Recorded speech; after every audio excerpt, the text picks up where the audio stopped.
Es-tu prêt à réaliser les œuvres de Dieu? Amen. Es-tu prêt à réaliser donc les besoins de Dieu sur la terre? Amen. Amen. Es-tu prêt à réaliser les besoins de Dieu? Amen. Donc pour cela, je vais vous demander de prendre votre Bible dans le livre de Luc 5. Amen. Luc 5. À partir du verset 1 jusqu'au verset 9. Amen. Luc 5, à partir du verset 1 jusqu'au verset 5.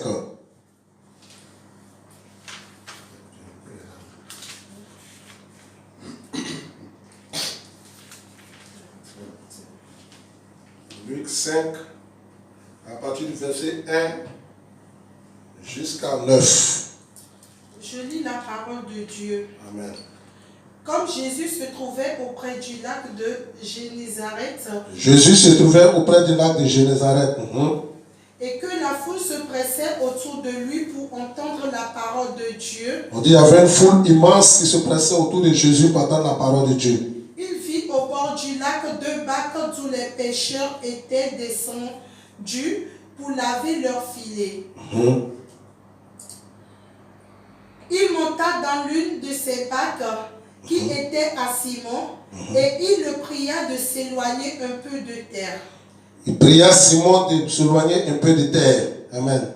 Amen. Puis il s'assit et de la barque il enseignait la foule. C'est de la part de Simon que Jésus enseignait cette foule nombreuse. Amen. Amen. Lorsqu'il eut cessé de parler, il dit à Simon, avance en pleine eau et jetez vos filets pour percher. Simon lui répondit, Maître, nous avons travaillé toute la nuit sans rien prendre, mais sur ta parole, je jetterai le filet. L'ayant jeté, il prit une grande quantité de poissons et leurs filets se rompaient. C'est beaucoup. Ils firent signe à leurs compagnons qui étaient dans l'autre bac de venir les aider. Dans l'autre bac, il n'y avait rien, mais dans le bac où Jésus a utilisé, il y a eu beaucoup de poissons. Amen. Ils vinrent et ils remplirent les deux bacs au point qu'elle s'enfonçait. Quand il vit cela, Simon-Pierre tomba aux genoux de Jésus et dit, Seigneur, retire-toi de moi, parce que je suis un homme pécheur. Car l'épouvante l'avait saisi, lui et tous ceux qui étaient... L'épouvante, c'est la crainte, c'est la peur. Amen. À cause de la pêche qu'ils avaient faite. Ils en étaient de même de Jacques et de Jean, fils de Zébédée, et les associés de Simon. C'est bon, amen. Amen. Amen. Donc le thème, je disais, c'était, es-tu prêt à réaliser les besoins, à souvenir les besoins de Dieu sur terre? Amen. Amen. Donc la Bible dit que Jésus partait au lac de Génézareth. Amen. Amen. Et à ce lac-là, il y avait une foule nombreuse. Amen. Amen. Quand on parle de foule, on parle d'une multitude de personnes qui sont réunies dans un seul lieu. Donc dans cette foule-là, il y a plusieurs personnes. Amen. Dans cette foule, il y a plusieurs types de personnes. Ils étaient nombreux, mais ils avaient chacun leur problème. Ils étaient nombreux, mais chacun avait donc son besoin. Amen. Dans cette foule, il y avait des gens peut-être qui étaient malades, qui avaient besoin de guérison. Dans cette foule, il y avait des gens qui étaient peut-être oppressés par le diable. Ils avaient besoin donc de délivrance. Dans cette foule, il y avait des gens qui étaient captifs. Ils avaient besoin donc de délivrance. Dans cette foule, il y avait d'autres qui étaient addicts à quelque chose. Par exemple, à l'alcool, addicts au sexe, addicts à la cigarette, qui cherchaient une délivrance. Qui essayaient d'eux-mêmes, qui essayaient de toutes les manières, qui ont fait des techniques, qui ont fait des tactiques. Mais ces choses-là ne pouvaient pas sortir. Parce que de eux-mêmes, ils ne pouvaient pas se délivrer. Ils ont entendu que Jésus était passé par là. Ils ont entendu que Jésus était passé par là. Donc, ils sont revenus. Alléluia. Amen. Ces personnes-là, d'autres étaient malades. Comme cette femme qui avait la perte de sang pendant 12 ans. 12 ans de sa vie, elle perdait le sang. Et à l'époque, en Égypte et en Israël, quand une femme avait une perte de sang, elle était déclarée comme une femme impure. Amen. Donc ça veut dire que de par sa maladie, d'abord son tissu social était gâté, sa vie sociale était gâtée. Et à cause de cette maladie, deuxièmement, elle ne pouvait pas se marier. Et troisièmement, elle souffrait. La Bible dit que cette femme a donné beaucoup d'argent. Elle a dépensé tout son argent, mais rien n'est sorti. Et aucun résultat n'est sorti. Il n'y avait pas de résultat de bon. Elle a gaspillé tout son argent, mais sans être guérie. Mais quand elle a entendu parler que Jésus était quelque part, Jésus était là, malgré la foule, malgré les risques, parce que si les gens la prenaient, cette femme devait être lapidée à mort parce qu'elle était impure et donc elle devait être isolée. Mais cette femme l'a dit non, je ne peux pas laisser cette occasion. Je suis prêt à prendre le risque, mais aller jusqu'à toucher sa robe. Parce que je sais une chose, dans ce monsieur qu'on appelle Jésus, ce Dieu qui est si puissant, ce Dieu qui est grand, tout guérit en lui, sa parole guérit. Il n'a pas besoin qu'il m'impose les mains, même s'il ne m'impose pas les mains. Il suffit seulement soit de toucher seulement sa robe, toucher simplement sa robe. Je sais que je serai guéri. Et la Bible dit cette femme, elle a fait. Elle était fatiguée de la maladie. Et cette femme est allée prendre le risque de toucher la robe de Jésus. Amen. Amen. Comme dans le livre de Luc 7, la Bible dit Jésus est arrivé donc chez Simon. Et la Bible dit Jésus, il a été invité chez Simon. Jésus est en train de manger. Et la Bible dit il y avait une femme pécheresse. Dans d'autres versions de Bible, on dit une femme de mauvaise vie. C'est-à-dire une femme qui elle-même sa vie était déshonorée, une déshonorable. Elle faisait des choses qui n'étaient pas bien. Une femme qui se prostituait, qui était fatiguée de la prostitution, mais qui ne pouvait pas s'en sortir d'elle-même. Elle essayait par toutes les manières. Elle essayait tous les thérapeutes. Elle essayait toutes les thérapies. Rien ne marche. Elle a fait d'elle-même. Rien ne marche. Elle a vu tout ça de psychologue. Sa vie ne change pas. Lorsqu'elle a entendu que Jésus était chez Simon, sans être même invitée, elle n'a même pas attendu que les gens l'invitent. La Bible dit cette femme s'est rendue là-bas parce qu'elle souffrait, parce qu'elle voulait une guérison. Elle voulait être délivrée de cette oppression, délivrée de ce vice, délivrée de ce péché. Parce qu'elle-même ne pouvait pas se délivrer. Elle a attendu que Jésus était là-bas. Elle n'a même pas attendu qu'on l'invite. Malgré les regards moqueurs, malgré les rires moqueurs, malgré les regards, malgré les doigts que les gens, les doigts qu'on va lui mettre sur elle pour dire, regardez cette femme impure. Elle n'a pas regardé à ça. Elle est venue, la Bible dit, elle s'est agenouillée au pied de Jésus parce qu'elle dit c'est le moment où jamais, c'est le moment où jamais pour être délivré, c'est le moment où jamais pour sortir de ce vice, c'est le moment où jamais pour avoir la liberté, c'est le moment où jamais pour que ma vie soit transformée. Amen. Amen. Cette femme est venue au pied de Jésus. Comme Zachée, la Bible dit Zachée attendit à Jéricho que Jésus devait passer à Jéricho. La Bible dit Zachée était petit de taille. C'était un homme qui était petit de taille. Mais ce jour-là, il dit non, c'est vrai. C'est vrai que je suis petit de taille. C'est vrai que je suis riche. C'est vrai que j'ai de l'argent. Mais mon argent ne peut pas me sauver. Mon argent ne peut pas me transformer. Mon argent ne peut pas faire beaucoup de choses. Certes, mon argent peut acheter des voitures. Mon argent peut acheter un lit. Mon argent ne peut pas changer de comportement. Mon argent ne peut pas me transformer. Alors j'ai entendu parler du Sauveur. J'ai entendu parler de l'agneau immolé, celui qui ôte le péché du monde, celui qui transforme les vies en train de passer. Zachée a mis de côté son orgueil. Jésus a mis de côté son argent. Zachée a mis de côté sa position. La Bible dit il est monté sur un sycomore. Il est monté sur un arbre pour attendre Jésus. Il a attendu le passage de Jésus. Et la Bible dit quand Jésus l'a vu, Jésus dit descends Zachée. Car aujourd'hui le salut est rentré de ta maison. Zachée est redescendu de son sycomore. Et la Bible dit plus tard, la vie de Zachée a été transformée. Zachée qui était un doubleur, Zachée qui était dominé par l'esprit de maman, l'esprit de l'argent, l'esprit de cupidité. Il a attendu que Jésus passait, il est descendu. Ce jour-là, Zachée a été délivré. Amen. Amen. Alléluia. Amen. Tout comme Paul dit, qui me délivrera de ce corps de péché? Je sais que je veux faire du bien. Je connais le bien et le mal. Je veux faire le bien, mais je ne fais que le mal. Je veux penser bien, mais je ne pense que du mal. Qui va me délivrer? Il a poussé un cri de cœur, comme cette foule-là aujourd'hui. Il a poussé un cri de cœur. Mais qui me délivrera de ce corps de péché? Qui va me sauver de ce vice? Qui va m'enlever de cette situation? Et la Bible dit, Paul a compris que la seule personne qui pouvait le sauver, c'était Jésus-Christ de Nazareth. Alléluia. Amen. Et c'est comme ça, cette foule a entendu que Jésus passait. Cette foule a dit non, on ne peut pas laisser passer notre occasion. Ils ont laissé tout tomber. Ils ont laissé leurs activités. Ils ont laissé leur argent. Ils ont laissé tout ce qu'ils devaient faire. Ils ont laissé leurs préoccupations. Ils ont laissé leur foyer. Et ils sont venus à la rencontre de Jésus parce qu'ils voulaient être sauvés. Car la Bible déclare que si le Fils de l'homme vous a franchi, vous êtes réellement libre. C'est le Fils de l'homme qui a franchi. C'est Jésus qui a franchi. Voilà pourquoi il dit, je suis la vie. Voilà pourquoi ils disent, je suis la vie. Ils ont constaté qu'ils étaient dans la mort. Ils voulaient être sauvés. Quand ils ont entendu parler de Jésus, ils sont venus s'amasser là parce qu'ils voulaient être sauvés. Alléluia. Amen. Une foule nombreuse était là, au lac de Génézareth. Ils attendaient Jésus-Christ de Nazareth.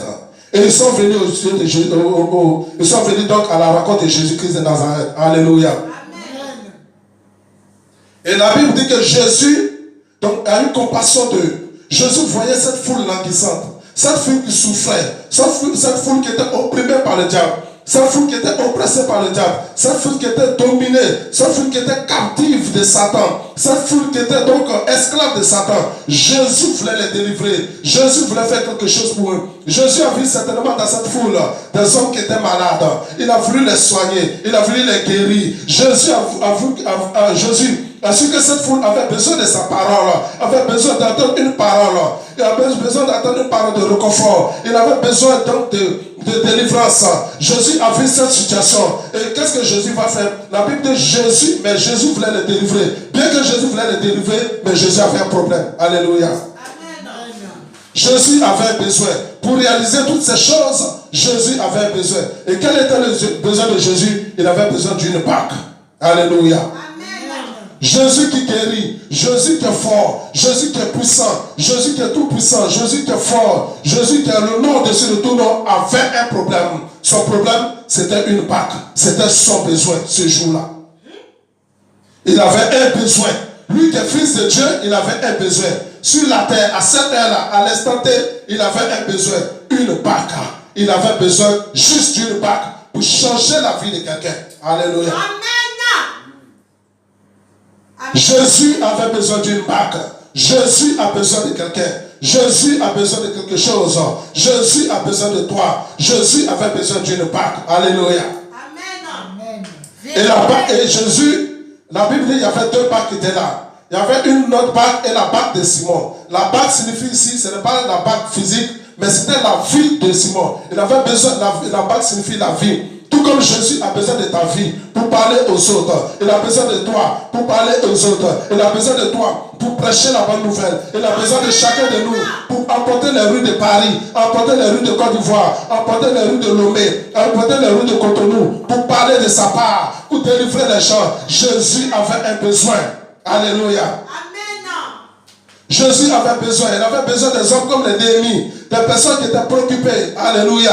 Préoccupées aux choses de Dieu. La Bible dit, Néhémie, le peuple d'Israël, était en captivité à Babylone. Néhémie avait une préoccupation.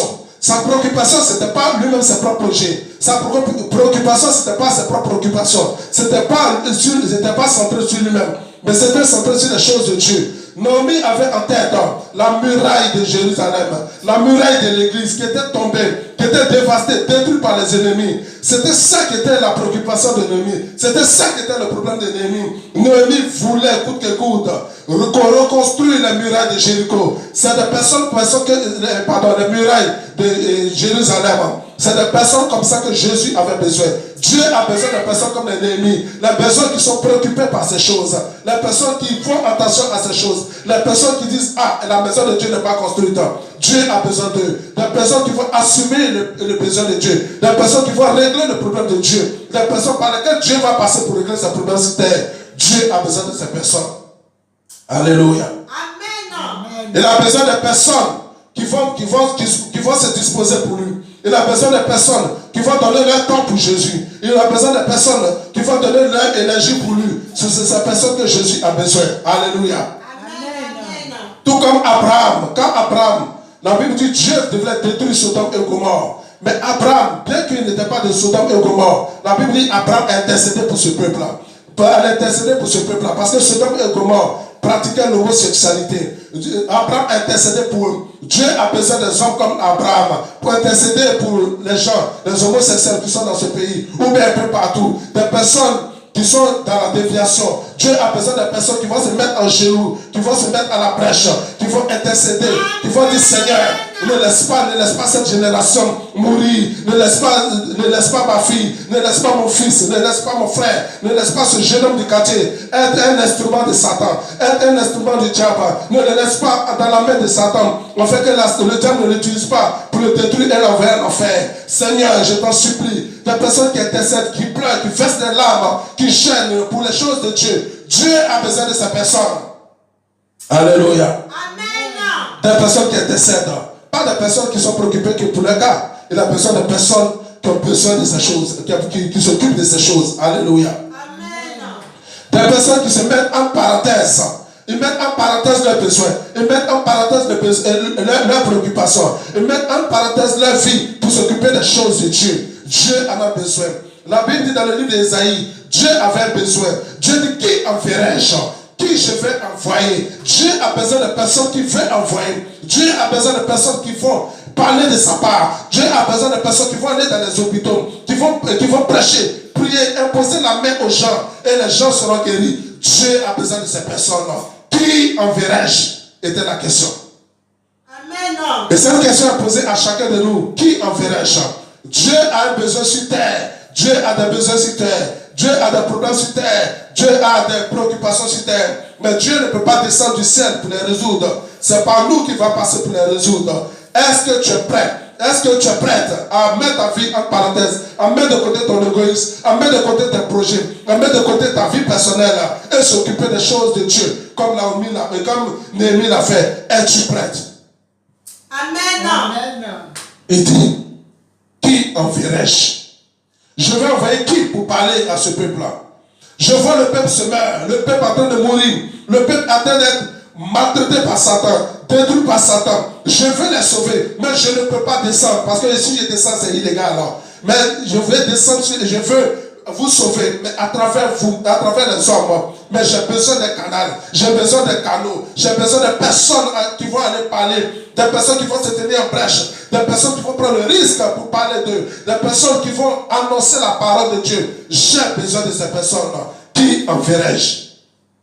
Amen. Alléluia. Amen. Dieu a besoin de nous. Et la Bible dit que Pierre, qui ont pris sa barque, lui, il avait un autre problème. Jésus avait besoin d'une barque. Pierre, lui, avait d'autres préoccupations. Pierre voulait utiliser sa barque pour gagner de l'argent. Pierre s'en foutait des problèmes de Dieu. Pierre s'en foutait des préoccupations de Jésus. Pierre s'en foutait de ce que Jésus ressentait. Pierre s'en foutait des pensées de Jésus. Pierre ne cherchait pas la volonté de Dieu. Pierre cherchait de l'argent. Alléluia. Amen. Les choses de Dieu étaient secondaires aux yeux de Dieu, aux yeux de Pierre. Les choses, les préoccupations de Dieu étaient secondaires aux yeux de Pierre. Pierre était capté qu'à lui-même. Il regardait qu'à son nombril. Il regardait qu'à ses projets personnels. Il regardait qu'à sa personne. Pierre, ce jour-là, était égocentrique. Et comme Pierre, beaucoup de personnes sont comme ça. Comme Pierre, beaucoup de chrétiens sont comme ça. Comme Pierre, beaucoup de chrétiens agissent de la manière. Seigneur, donne-moi. Seigneur, bénis-moi. Seigneur, mes enfants. Seigneur, ma famille. Seigneur, habitant. Seigneur, mes projets. Seigneur, mon foyer. Seigneur, mes études. Seigneur, mon travail. Seigneur, mon argent. Seigneur, mon mariage. Seigneur, bénis-moi, donne-moi. Mais qu'est-ce que tu fais pour Dieu? Dieu a un problème. Dieu a des préoccupations. Dieu a besoin des gens. Alléluia. Amen. Pierre était donc concentré que sur lui-même. Alors que Jésus était à côté. Jésus avait besoin juste d'une barque. C'est un peu comme la vie de Anne. Anne, la maman de Samuel. La Bible dit Anne était dans un foyer polygame. Elle avait une co-épouse qui s'appelait Péninda. Son mari Elkanah l'aimait, c'est vrai. Mais Anne avait un problème. Elle était stérile. Et chaque fois que Péninda faisait un enfant, c'était des problèmes pour Anne. Péninda mortifiait Anne. Péninda se moquait de Anne. Péninda insultait Anne. Péninda rigolait de Anne. Péninda faisait tout à Anne. Anne pleurait. Anne avait mal. Anne avait des douleurs. La Bible dit Anne allait prier chaque jour. Anne voulait vraiment forcément un enfant. Mais un enfant pas pour Dieu. Mais un enfant pour elle-même. un enfant pour résoudre son problème, un enfant pour répondre aux injures, aux moqueries de Pélinda. Elle voulait un enfant pour elle-même. Elle a prié longtemps. Mais Dieu n'a pas exaucé ses prières. Parce que Dieu, ce jour-là, à cette époque, Dieu avait un problème. Dieu avait un problème. Ça s'est passé au temps d'Élie. La Bible dit Élie était vieux. Élie avait donc une vie qui était défaillante, une vie qui était baissée. Et les enfants d'Élie qui devaient succéder à Élie, la Bible dit c'était des vauriens. Ces enfants d'Élie couchaient avec les femmes dans l'église. Ils prenaient l'argent d'église, ils faisaient n'importe quoi. Et quand Dieu regardait dans tout Israël, personne n'était digne pour faire le travail pour le sacerdoce. Donc Dieu avait un problème. Dieu avait une préoccupation. Qui pour assurer la relève? Qui pour assumer la relève? Qui va faire son travail? Qui va faire son œuvre? Il avait besoin de quelqu'un. Il avait besoin d'un prophète pour assurer la relève, pour faire le travail, pour que le sacerdoce continue, pour que l'œuvre continue. Dieu avait un problème. Mais pendant ce temps, Anne avait un autre problème. Son problème, c'était d'avoir un enfant. Pas un enfant pour Dieu, mais un enfant pour elle-même. Pas un enfant pour les besoins de Dieu, mais un enfant pour ses propres besoins. Pas un enfant pour faire l'œuvre de Dieu, mais un enfant pour répondre à Pélinda. Prêche! Elle avait un problème. Dieu avait un problème. Les deux avaient un problème. Anne voulait un enfant pour dire moi aussi j'ai accouché. Anne voulait un enfant pour faire taire la bouche des gens. Anne voulait un enfant pour la plus qu'on se moque d'elle. Dieu avait un problème. Dieu avait besoin de prophètes. Dieu avait besoin d'un serviteur. Dieu avait besoin d'un canal. Dieu avait besoin de quelqu'un qui s'était dans la brèche. Dieu avait besoin de quelqu'un à qui parler. Dieu avait besoin de quelqu'un par lequel il va passer pour parler au peuple d'Israël, pour délivrer le peuple d'Israël, pour enseigner le peuple d'Israël. Dieu avait ce problème. Anne avait son problème. Comment? La même manière que Pierre avait son problème et Jésus avait aussi son problème. Alors que les deux étaient dans le même lieu. Les deux étaient sur le même lac. Mais les deux sur le même lac. Deux personnes, deux problèmes. Deux personnes différentes, deux problèmes différents. Jésus voulait parler à la foule. Il avait besoin d'une barque. Pierre avait besoin de sa barque pour gagner de l'argent. Oh yes. Ils avaient un problème. Amen. C'est aussi la même chose comme la femme de Jacob. La Bible dit Jacob avait deux femmes. Il y avait Rachel et puis il y avait Léa. Léa n'était pas tellement aimée. Donc Léa avait fait un enfant. Et la Bible dit non, l'autre, sa coépouse, sa soeur, elle était stérile. Donc Léa voulait faire des enfants, non pas pour plaire à Dieu, mais pour se moquer de sa soeur et pour être attachée à son mari. Elle va faire un premier enfant. Elle va l'appeler Ruben. Ruben, ça veut dire l'Éternel a vu ma souffrance. Elle va faire un deuxième enfant. Elle va lui donner le nom de Siméon. L'Éternel a vu mes pleurs. Elle va faire un troisième enfant. Elle va lui donner un autre nom. Mais aucun de ces noms n'est de la volonté de Dieu. Alors que Dieu avait besoin de quelqu'un pour le louer. Dieu avait besoin de quelqu'un, une bouche pour le louer, une bouche pour l'élever. Il avait besoin des mains chaleureuses, des mains reconnaissantes pour le glorifier. Il avait besoin de personne, mais ce n'était pas le problème de Léa. Léa avait besoin de se faire aimer par son mari. Donc elle faisait des enfants pour attirer son mari vers elle, alors que Dieu avait un problème. Dieu avait un problème. Il avait besoin de quelqu'un pour faire la louange. Dieu avait un problème pour faire la louange. Mais Léa, elle avait un problème. Elle voulait des enfants. Elle faisait des enfants pour régler son problème avec sa co-épouse. Et c'est la même chose que Pierre a fait. C'est la même chose que Dieu et Pierre. Exactement, Pierre va se comporter de la même manière. D'une manière égoïste, d'une manière égocentrique, où tout est centré sur lui. Mais la Bible dit, Pierre a péché toute la nuit. Il n'a rien eu. Il a péché toute la nuit. Il a fait des efforts. Il a pris ses forces. Il a fait ses techniques. Il a fait tout ce qu'il voulait. Il n'a rien eu. Il est sorti zéro. Toute la nuit, chaque jour, il a veillé toute la nuit sur le lac. Mais il est ressorti zéro. Parce que la préoccupation de Pierre n'était pas la préoccupation de Dieu. Donc la préoccupation de Pierre aussi n'était pas la préoccupation de Dieu. Dieu aussi s'en foutait du problème de Pierre. Parce que Pierre s'en foutait du problème de Dieu. Et c'est la même chose pour Anne. Anne s'en foutait de Dieu. Anne ne regardait pas Dieu au départ. Donc Anne, malgré qu'elle priait, malgré qu'elle gênait, malgré qu'elle faisait tout ce qu'elle voulait, elle est ressortie zéro. Elle n'avait rien ne lui arrivait. C'est la même chose aussi pour Léa. Léa, malgré qu'elle faisait des enfants, comme ses enfants n'étaient pas dans le but de bénir Dieu, comme ses enfants n'étaient pas dans le but de faire l'œuvre de Dieu, comme ses enfants n'étaient pas dans le but de satisfaire les besoins de Dieu, donc malgré qu'elle faisait des enfants, son mari ne la regardait pas. Alléluia. Amen. Voilà pourquoi beaucoup de personnes, ils prient, ils gênent. Ils prient pour leur mariage, ils prient pour leur sujet de prière, ils prient pour leurs préoccupations, mais Dieu ne répond pas. Parce qu'ils n'ont pas fait de Dieu leur priorité. Donc Dieu aussi ne fait pas de leur sa priorité. Voilà pourquoi ils prient, tu pries, mais les choses n'avancent pas. Pas parce que Dieu ne veut pas t'écouter, pas parce que Dieu ne t'entend pas, mais parce que tu n'as pas fait de Dieu ta priorité. Tu n'as pas fait de Dieu ta priorité. Tu n'as pas mis Dieu au devant des choses. Tu n'as pas recherché Dieu. Tu n'as pas recherché Dieu. Tu n'as pas recherché la volonté de Dieu. Tu n'as pas recherché qu'est-ce que Dieu ressent. Qu'est-ce que Dieu veut. Tu n'as pas cherché à résoudre le problème de Dieu sur terre. Tu n'as pas voulu te disposer. Mais tout ce que tu voulais, c'était pour toi. Tout ce que tu voulais, c'était pour te faire voir. Moi aussi j'ai un enfant. Moi aussi je suis marié. Moi aussi je suis comme ça. Moi aussi j'ai une voiture. Moi aussi j'ai une préoccupation. Moi aussi j'ai une promotion. Moi aussi j'ai un travail. Moi aussi j'ai des papiers. Tu voulais tout, mais sauf Dieu. C'est ça même. Alors la Bible dit, fais de l'Éternel tes délices. C'est-à-dire, mets-le devant et il va te donner ce que ton cœur désire. Les personnes qui avaient citées, ils n'ont pas mis Dieu devant. Ils n'ont pas fait de Dieu leur délice. Ils n'ont pas mis Dieu en avant. Alors la Bible dit que Dieu est l'alpha et l'oméga. C'est-à-dire le commencement de toutes choses et la fin. Celui qui sait le début et celui qui sait la fin. C'est voilà pourquoi Jésus dit, recherchez premièrement le royaume des cieux. C'est-à-dire, recherche d'abord les choses de Dieu. Demande, pose-toi la question, demande à Dieu dans la prière. Interroge Dieu, Seigneur, quel est ton besoin sur terre? Le Saint-Esprit va te révéler le besoin de Dieu. Parce que Dieu a des besoins. Dieu veut parler au peuple. Dieu veut soigner les gens. Dieu veut guérir les gens. Dieu veut transformer la vie des gens. Ça, c'est le besoin de Dieu. Je dis, je vous envoie comme des agneaux au milieu des loups. Jésus a besoin de gens qui veut envoyer. Qui veut envoyer dans les rues de Paris, qui veut envoyer un peu partout dans le monde pour prêcher la bonne nouvelle, pour transformer des vies, pour gagner le monde, pour gagner des âmes, afin que ces âmes soient détournées donc de l'enfer pour le paradis. Dieu cherche des gens, Dieu a besoin de toi. Amen.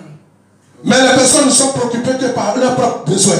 Ils sont préoccupés que par leurs propres besoins. Ils sont préoccupés que par les choses. Ils ne cherchent pas la volonté de Dieu. Ils veulent que eux, Seigneur, donne-moi. Mais pour aller évangéliser, non, c'est trop problème, c'est un problème pour eux. Pour aller dans la rue, pour parler de la part de Dieu, ça c'est un problème de Dieu. Mais quand ils viennent à l'église, Seigneur, accorde-moi ça. Seigneur, donne-moi ça. Seigneur, donne-moi ça. Si tel est ton cas, le Seigneur ne te donnera rien. Elle a prié de cette manière pendant des années, elle n'a rien obtenu. La Bible dit, Pierre a péché toute la nuit, il n'a rien obtenu. Léa a cherché l'amour de son mari, en ayant des enfants, sans chercher la volonté de Dieu, sans chercher à satisfaire le cœur de Dieu, elle n'a pas eu de cause. Amen. Elle n'a rien eu. Et Pierre a compris. Il dit, Seigneur, c'est vrai qu'à un moment donné, j'ai pensé qu'il y a moi seul. Pierre a changé, a reconsidéré ses voies. Il a revu ses préoccupations. Il a revu sa vie. Il dit, c'est vrai que j'ai un besoin. Mais je vais mettre la volonté de Dieu d'abord. Je vais mettre Dieu en avant. Je vais chercher à satisfaire le besoin de Dieu. Je vais donner ma vie à Dieu, afin que Dieu l'utilise pour bénir les gens. Je vais donner ma bague à Jésus. Et Pierre a changé donc sa manière de réfléchir. Pierre a changé sa manière de voir les choses. Pierre a changé sa manière de marcher. Pierre a changé sa manière de prier. La Bible dit Pierre a donné sa part à Jésus. Comme Anne a changé sa manière de prier. Elle a vu que cette manière de prier qu'elle faisait auparavant, il n'y avait pas de résultat. C'était stérile. C'était sans résultat. C'était sans issue. Anne a changé sa manière de prier. Elle dit, Seigneur, je veux faire un vœu avec toi. Si tu me donnes un enfant, Seigneur, je veux un enfant. Mais de préférence, je veux que ce soit un homme. Parce qu'à l'époque, c'était les hommes qui faisaient le sacerdoce. C'était les hommes qui faisaient l'œuvre de Dieu. C'était les hommes qui faisaient le ministère. Elle dit, de préférence, je veux un homme. Mais cet enfant-là, c'est pas pour moi que je demande, mais c'est pour toi. Donne-moi cet enfant, je vais te l'offrir ensemble, je vais te le donner en retour. Donne-moi cet enfant, moi je te le rendrai. Donne-moi cet enfant, je vais te le rendre. Comme Léa a compris quand elle a fait son 4e enfant, elle a vu que le premier il n'y a pas de gain de cause, le deuxième n'a pas de gain de cause, le troisième il n'y a pas de gain de cause. Au 4e enfant, elle dit cette fois-ci, je louerai le Seigneur. Cette fois-ci, je vais glorifier Dieu. Cette fois-ci, je vais faire de Dieu ma priorité. Cette fois-ci, je vais chercher la volonté de Dieu. Cette fois-ci, je vais chercher la face de Dieu. Cette fois-ci, je vais chercher à plaire à Dieu. Cette fois-ci, je vais chercher les trucs de Dieu. Alléluia. Amen. Et c'est ce que Pierre a fait. La Bible dit quand Pierre a prêté sa bague, Jésus a fini de prêcher à la foule. Jésus a fini d'enseigner. Jésus a fini de guérir. Il dit Pierre, maintenant que tu as changé de vie, maintenant que tu as changé de vision, maintenant que tu as changé ta manière de faire, maintenant que tu as changé donc ton attitude, allons en eau profonde. Alors je vais te donner ce que tu cherches. Pierre dit, Seigneur, j'ai péché toute la nuit ici. Il dit, c'est vrai, tu as péché toute la nuit ici. Pierre dit, je n'ai rien trouvé. Il dit, c'était normal. Parce que tu avais fait de toi ta priorité. Parce que tu n'as pas fait de moi ta priorité. Maintenant que tu as fait de moi ta priorité, maintenant que tu m'as mis devant, maintenant que tu m'as recherché, maintenant que je suis ta priorité, maintenant que tu as changé ta mentalité, maintenant que tu as fait maintenant ce que je veux, maintenant que tu m'as mis devant, tu verras ma gloire, tu verras ma puissance, tu verras qui je suis. Pierre, il a dit, Jésus maintenant, il a dit à Pierre, lance ton filet là, ce que tu recherches, lance-le là. Ta prière, tes choses que tu cherches, ton mariage, c'est maintenant. Puisque tu as changé ta manière de faire, puisque tu as changé ta manière de prier, désormais, je vais te donner ce que ton cœur désire. Amen. Alléluia. Amen. Et la Bible dit, Pierre va lancer son filet là où il avait échoué. Toute la nuit, là où il avait échoué. Là où il n'avait pas de gain de cause. Cette partie de l'eau qui était donc sans issue pour lui, qui était stérile pour lui, qui n'avait rien pour lui, où il pensait qu'il n'avait pas dit zéro, où il pensait qu'il n'allait pas s'en sortir. Il a lancé à ce même endroit, là où il avait l'échec, là où il a échoué. La Bible dit à cet endroit-là, il a eu une multitude de poissons. Là où tu as échoué, là où ça n'a pas reçu. Si tu changes de position, si tu changes ta manière de faire, si tu changes, tu reconsidères ta voix, tu vas voir que le Seigneur va te donner au-delà même de ce que tu demandes. La Bible dit Pierre s'attendait à un petit poisson, un petit nombre de poissons. Il est ressorti dans ce filet beaucoup de poissons, tellement de poissons que le monde était étonné, que Pierre lui-même était étonné, que tout le monde était étonné. J'ai compris avec le Seigneur, quand tu fais sa volonté, il te donne au-delà, au-dessus de ce que ton cœur espère, au-delà de ce que tu penses, au-delà de ce que tu espères, au-delà de ta capacité, Dieu te le donne. Amen. Que ce soit ton cas. C'est pourquoi je suis confiant pour notre église.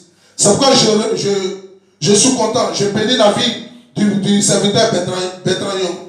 Il a un foyer. Il a une femme, il a des enfants. Mais il met en parenthèse sa vie. Il met en parenthèse ses activités. Quand il quitte au travail, Dieu est sa préoccupation. Il descend dans la rue. Ma femme Eva, c'est pourquoi il sait que Dieu va la bénir abondamment. Elle a un foyer, elle a des enfants même à bas âge. Mais quand elle finit de s'occuper de son foyer, directement elle monte dans le train à Paris. Elle est sûre des moqueries, elle est sûre des injures, elle est sûre donc des foutaises, des méprises. Mais Dieu est sa priorité. Dieu a fait de Dieu sa priorité. C'est pourquoi je suis confiant. C'est pourquoi je suis confiant que notre avenir sera radieux. Amen. C'est pourquoi je bénis la vie du serviteur Bertrand Young. Oui, que Dieu bénisse sa vie.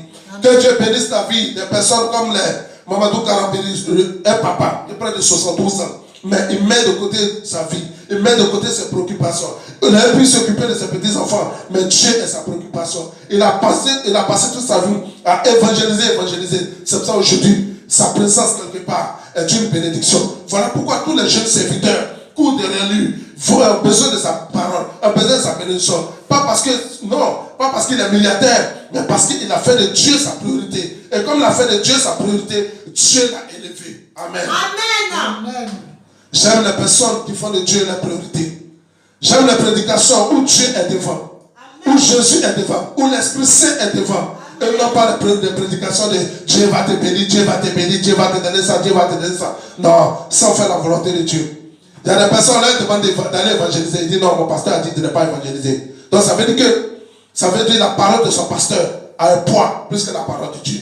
Alors que Jésus a dit allez par tout le monde et prêcher la bonne nouvelle. Et la Bible dit dans le livre de Luc 15, ce qui fait la joie de Dieu, ce qui rend le ciel heureux, c'est quand une âme donne sa vie à Jésus. Amen. Quand une âme accepte de donner sa vie à Jésus, la Bible dit le ciel est dans la joie. Et on te dit d'aller prêcher, d'aller évangéliser, pour que le ciel soit dans la joie. Toi, tu refuses et tu attends à ce que Dieu te bénisse. Jamais.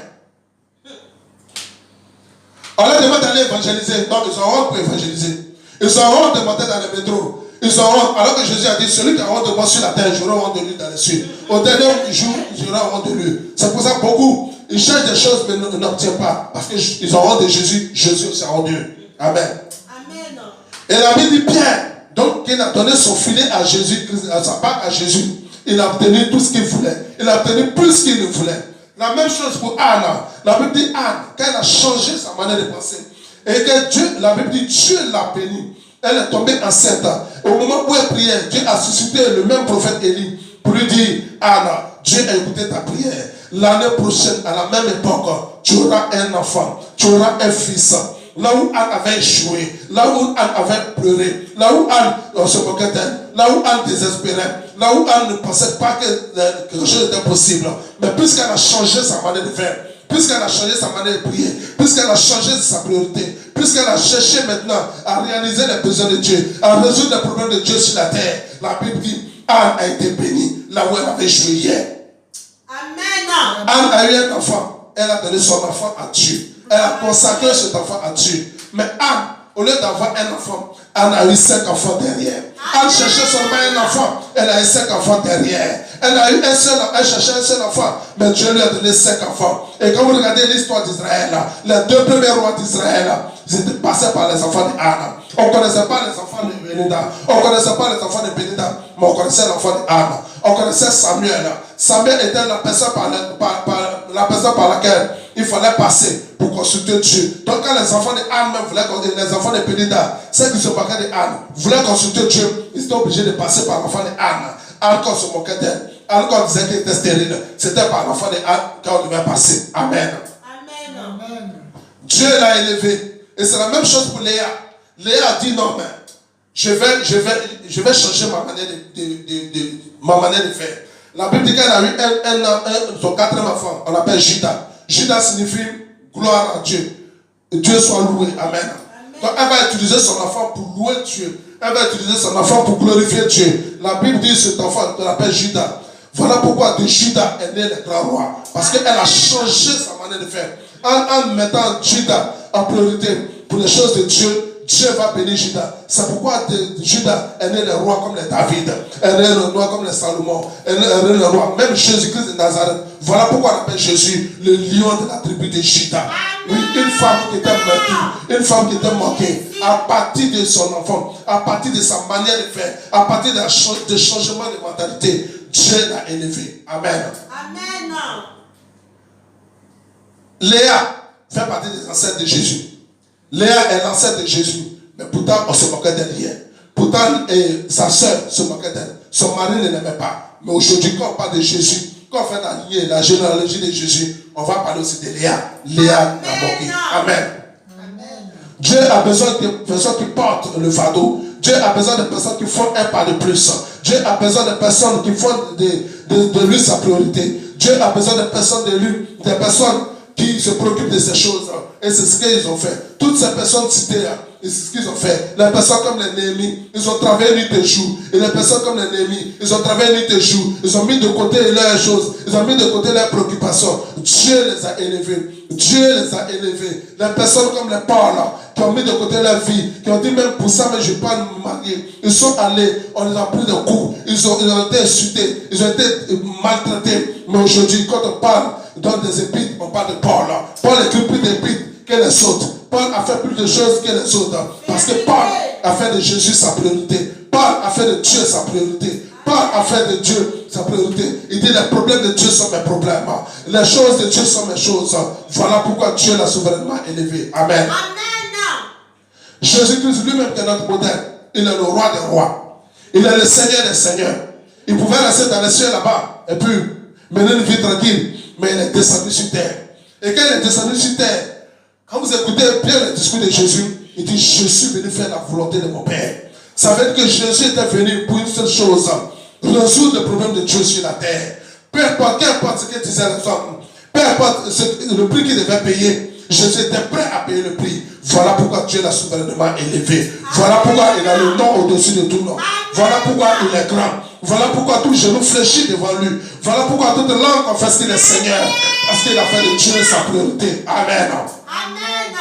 Toute personne qui se lève pour Dieu, toute personne qui prend les choses de Dieu au sérieux, toute personne qui se dit, ah, mais la maison de Dieu n'est pas balayée. Il faut que je me lève pour aller balayer la maison de Dieu. La maison de Dieu est en désordre. Il faut que je mette l'ordre dans la maison de Dieu. La maison de Dieu, la peinture est dégradée. Il faut que je mette la peinture. Il faut que je décore la maison de Dieu. Ceux-là qui font de Dieu la priorité, ces personnes-là, ont toujours fini par avoir gain de cause. Comme Abel, qui a donné les prémices, c'est-à-dire les premiers de ce qu'il devait manger. Il a dit non, Dieu d'abord. Dieu d'abord. Dieu d'abord. Dieu doit être satisfait. Dieu doit être servi. Dieu doit être donc en première place. Et son frère Caïn, Caïn a fait de lui sa priorité. Il s'est mis devant et il a mis Dieu derrière. Mais les deux frères ont fait la même offrande le même jour. Mais la Bible dit c'est l'offrande d'Abel qui était bénie. C'est l'offrande d'Abel qui a été choisie. Parce qu'Abel a fait de Dieu sa priorité. Toute personne qui fait de Dieu sa priorité finit toujours par avoir gain de cause chez Dieu. Amen. Pierre a eu beaucoup de poissons qu'il espérait. La Bible dit Pierre s'est mis en genoux et dit Seigneur, je ne suis pas digne d'avoir ce que tu m'as donné. Je ne suis même pas digne de m'approcher de toi. Jésus dit non, Pierre, ce n'est rien. Désormais, tu seras un pécheur d'homme. Pierre, tu as vu une chose. Dieu est en train de lui montrer à Pierre les secrets de la réussite. Jésus est en train de lui montrer les secrets de la réussite, les astuces de la réussite. Jésus est en train de lui dire, Pierre, c'est vrai, ce n'est pas de ta force, ce n'est pas ton intelligence. Je t'ai laissé faire de toi-même, tu as vu le résultat. Maintenant, comme tu m'as mis devant, voilà le secret pour réussir. Fais de moi ta priorité, fais de moi ta priorité, fais de moi tes délices, et je vais te donner ce que ton cœur désire. Pierre, désormais, je vais utiliser réellement ta vie pour gagner des âmes. Dieu veut utiliser notre vie pour gagner des âmes. Dieu veut utiliser nos canaux pour gagner des âmes. Dieu veut utiliser nos voitures pour aller évangéliser dans les villages. Dieu veut notre argent pour mener des campagnes d'évangélisation. Parce que l'argent que nous avons, c'est Dieu qui nous a donné. Dieu veut que nous nous mettons à son service. Dieu veut que nous nous mettons à son service. Et c'est comme ça qu'il nous a bénis. Amen. Amen. Amen. Et c'est comme ça que Dieu bénit les gens. Alléluia. Amen. Toute personne qui donne sa vie à Dieu, toute personne qui se met en parenthèse pour Dieu, Dieu finit par élever. Alors mes frères et sœurs, je vous exhorte à changer nos vies. Je vous exhorte à changer nos manières de faire. Je vous exhorte à changer nos priorités. À faire de Dieu notre priorité. À mettre Dieu au-devant des choses, avant de toutes choses. Et nous allons voir ce que Dieu va faire pour nous. Nous allons voir ce que Dieu va faire pour nous. Dieu va nous bénir. Dieu va nous élever. Dieu va nous donner au-delà de ce que nous pensons. Au-delà de ce que nous espérons. Au-delà de ce que nous pouvons. Au-delà de notre capacité. Le Seigneur va nous bénir. Mais une condition, faisons de Dieu notre délice. Faisons de Dieu notre priorité. Soyez bénis le peuple de Dieu dans le nom puissant de Jésus. Amen. Amen. Donc on va s'élever pour prier.